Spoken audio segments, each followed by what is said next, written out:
Hi friends, welcome back to LV commerce tutorial. ಈ ವಿಡಿಯೋನಲ್ಲಿ ನಾವು ತಿಳ್ಕೊತಿರೋ ವಿಷಯ ಏನಂದರೆ kset ಎಕ್ಸಾಮ್ ನೋಟಿಫಿಕೇಷನ್ ಯಾವಾಗ ಮತ್ತು kset ಎಕ್ಸಾಮನ್ನು ಮುಂಚೆ ಯಾರು ಕಂಡಕ್ಟ್ ಮಾಡ್ತಾಯಿದ್ರು, ಈಗ ಯಾರು ಕಂಡಕ್ಟ್ ಮಾಡ್ತಾರೆ, ಅದ್ರ ಬಗ್ಗೆ ಎಲ್ಲ ನಾವು ತಿಳ್ಕೊಳ್ಳೋಣ.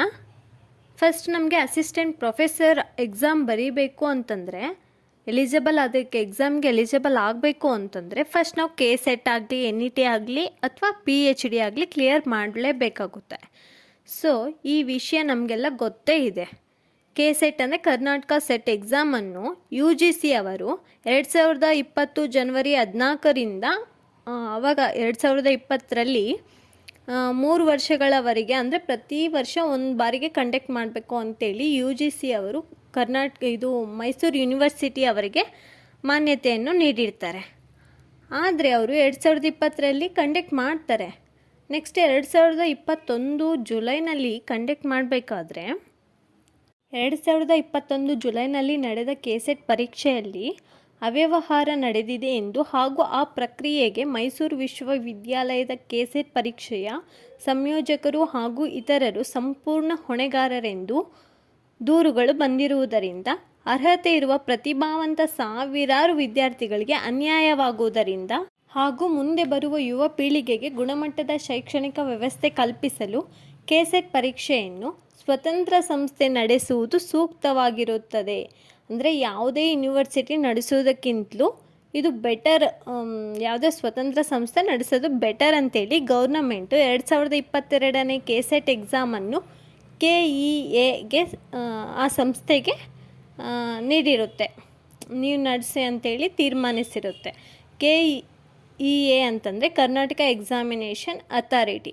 ಇದು ಕರ್ನಾಟಕ ಎಕ್ಸಾಮಿನೇಷನ್ ಅಥಾರಿಟಿ ಅಂತೇಳಿ ನಾವೆಲ್ಲ ಕೇಳಿರ್ಬೋದು. ಇದು ಹಲವಾರು ಎಕ್ಸಾಮುಗಳನ್ನು ಕಂಡಕ್ಟ್ ಮಾಡುತ್ತೆ, ಅದು ಸಕ್ಸಸ್ಫುಲ್ಲಿ ಆಗಿ ಕಂಡಕ್ಟ್ ಮಾಡುತ್ತೆ. ಈಗ ಗೌರ್ನಮೆಂಟ್ 2022 kset ಎಕ್ಸಾಮನ್ನು KEA ಸಂಸ್ಥೆಗೆ ಎಕ್ಸಾಮ್ ನಡೆಸೋಕ್ಕೆ ಪರ್ಮಿಷನ್ ಕೊಟ್ಟಿರ್ತಾರೆ. ಆದರೆ ನಮಗೆಲ್ಲ ಗೊತ್ತೇ ಇದೆ, ಈಗ ಡಿಸೆಂಬರ್ ಈಗ 1 ವೀಕ್ ಕಂಪ್ಲೀಟ್ ಆಗೋಕ್ಕೆ 1 ವೀಕೂ ಟೈಮ್ ಇಲ್ಲ. ಸೊ ಈ ಎಕ್ಸಾಮ್ ಕಂಡಕ್ಟ್ ಮಾಡ್ಕೋಬೇಕು ಅಂದರೆ ಸಂಸ್ಥೆ ಅಥಾರಿಟಿ ಅವರು ಪ್ರೊಸೀಜರ್ಸ್ ಅಂತ ಇರುತ್ತೆ. ಸೊ 1 ವೀಕಲ್ಲಿ ಪ್ರೊಸೀಜರ್ಸ್ನ ಕಂಪ್ಲೀಟ್ ಮಾಡಿಕೊಂಡು ಎಕ್ಸಾಮ್ ಕಾಲ್ಫಾರ್ಮ್ ಮಾಡೋಕ್ಕೆ ಆಗಲ್ಲ. ಸೊ ಅದರಿಂದ 2022 kset ಎಕ್ಸಾಮ್ ನಡೆಯಲ್ಲ ಅಂತೇಳಿ ನಾವು ಇನ್ನು ಅಂದ್ಕೊಂಡ್ಬಿಡ್ಬೇಕು. ಸೊ ಈಗ ಈ ನೋಟಿಫಿಕೇಷನ್ ಬಿಟ್ಟಿರೋದ್ರಿಂದ ನಾವು kset ಎಕ್ಸಾಮ್ KEA ಕಂಡಕ್ಟ್ ಮಾಡ್ತಾರೆ ಅಂತೇಳಿ ನೋಟಿಫಿಕೇಷನ್ ಇರೋದ್ರಿಂದ 2023ಗೆ ಕಂಪಲ್ಸರಿ ಆಗಿ ಕಂಡಕ್ಟ್ ಮಾಡೇ ಮಾಡ್ತಾರೆ. ಅದು ಮೇ ಬಿ ನನ್ನ ಅಕಾರ್ಡಿಂಗ್ ಟು ಮೈ ಒಪಿನಿಯನ್ ಪ್ರಕಾರ ಫೆಬ್ರವರಿನಲ್ಲಿ ಕಂಡಕ್ಟ್ ಮಾಡಬಹುದು. ಫೆಬ್ರವರಿನಲ್ಲಿ ನೋಟಿಫಿಕೇಷನ್ ಬಿಡೋ ಚಾನ್ಸಸ್ ಆಲ್ಮೋಸ್ಟ್ ಇದೆ. ಸೊ ಈಗ 2022ರಲ್ಲಿ kset ಎಕ್ಸಾಮ್ ನಡೆದಿಲ್ಲಲ್ಲ, ನಾವು ಹೆಂಗೆ ಎಕ್ಸಾಮ್ ಬರೆಯೋಕ್ಕಾಗಲಿಲ್ಲ ಅಂತ ಬೇಜಾರು ಪಟ್ಕೊಳ್ಳೋಕ್ಕಿಂತಲೂ ನಮಗಿನ್ನೂ ನೆಕ್ಸ್ಟ್ ಇಯರ್ ಅಂದರೆ ಫೆಬ್ರವರಿ ಇನ್ನೂ 2-3 ಮಂತ್ಸ್ ನಮಗೆ ಟೈಮ್ ಇದೆ, ನಾವು ಓದ್ಕೋಬೋದು, ಪ್ರಿಪರೇಷನ್ ಮಾಡ್ಕೋಬೋದು, ಇನ್ನೂ ಜಾಸ್ತಿ ಟೈಮ್ ಸಿಕ್ಕಿದೆ ಅಂಥೇಳಿ ನಾವು ಖುಷಿಪಟ್ಟು ಈಗಿಂದನೇ ಎಕ್ಸಾಮ್ಗೆ ಓದ್ಕೊಳ್ಳೋಕ್ಕೆ ಸ್ಟಾರ್ಟ್ ಮಾಡೋಣ. ಇನ್ನು ನೋಟಿಫಿಕೇಷನ್ ಆಗಿಲ್ವಲ್ಲ, ನಾವು ಈಗಿಂದನೇ ಏನಕ್ಕೆ ಸ್ಟಾರ್ಟ್ ಮಾಡಬೇಕು ಅನ್ನೋದಕ್ಕಿಂತಲೂ ಈಗಿಂದನೇ ನೋಟಿಫಿಕೇಷನ್ ಆಗೋಕ್ಕಿಂತ ಮುಂಚೆಯಿಂದನೇ ನಾವು ಪ್ರಿಪರೇಷನ್ ಆದರೆ ಎಕ್ಸಾಮ್ ಈಸಿಯಾಗಿ ಕ್ಲಿಯರ್ ಮಾಡ್ಬೋದು.